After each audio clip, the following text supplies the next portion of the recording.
Ever wondered if you could build your own green energy system at home? Well, stick around. I'll show you how.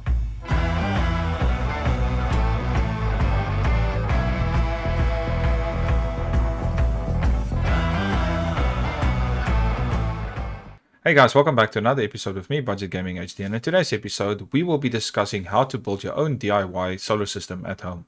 Now I apologize for my lack of uploads for the past 2 weeks, however this project did take a bit longer than expected. For those of you who don't know what is a solar panel, here's one right here. This is one just for reference. It's far too small to power anything in your house, however I'm just using it for reference. I normally take this on long trips so I can keep my cell phone batteries charged. So in a nutshell, having solar panels that connects to your batteries and your batteries connects to your inverter is a great way of producing free green energy. Before I continue guys, I would like to point out and I would strongly recommend to be qualified or at least competent in doing this. This is definitely not a tutorial to teach you how to interconnect your whole system. This is purely to show you what you're going to need, what you're going to need to buy and where to buy it. As a last note, I would like to mention that I'll leave the entire purchase that I've done in the comment section below. I'll also advise you how much you're going to need, more or less roughly, for what size of house. So for you guys, it makes everything a tiny bit easier to decide on what you want to buy. So without further delaying this process, let's jump right in. Let's first start off with some safety features. As I always say, safety first. I have installed a primary safety fuse, 150 amps with a cutout switch. On top of that, I have a 120 amp fuse that runs on the negative pole. So in short, if a current has to be drawn larger than 120 amps, the fuse will blow.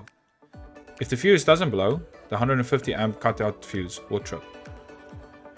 I then have a 20 amp cutout fuse system on the solar panels, as they are only rated at 300 watts each on 18 volts. That is around 16 amps of current. So if anything goes wrong, the 20 amp cutout switch will engage.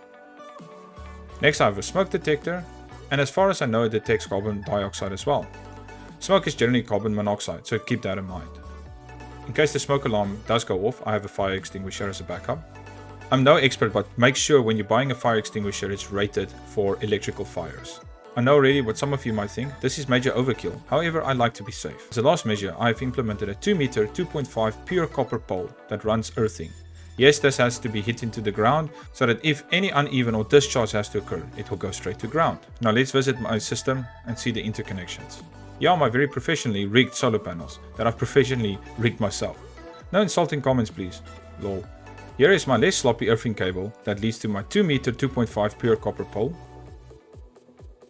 Next up is my 3 90 amp hour leisure deep cycle batteries. As I have a 12 volt inverter, I've kept them in parallel. Next up is my safety switches as discussed, 20 amps, 150 amps and 120 amp on the negative of my inverter battery connection. Now here's my very cool turbine regulator. This still needs to be assembled, however I'll make a different video on that. This runs to my dump load resistor. And then next up is my wonderful fire extinguisher. Here you'll see my nifty solar panel charger. It's got a bunch of features like maximum charge, low charge, when the system needs to switch off, when the system needs to switch on, and obviously the lowest your battery can drain. Here you'll see my inverter, a nice beefy boy at 3000 watts, 7000 watt peak. This will pull my entire house twice, so always remember to double or even triple your floating usage. It has some cool information and works with a wireless remote. And lastly, it has some USB ports to charge my phone for free. Guys, thank you so much for watching. I really did enjoy making this episode for you. And if you liked it, please try and support my channel by clicking subscribe and the like button. And if you're a recurring viewer, thank you so much for the support. I do appreciate it. Guys, I'm keen to know if anyone is willing to tackle on this project. Like I said, you need to be competent and qualified to do so. So let me know in the comment section below. I'll be more than happy to help you with any questions.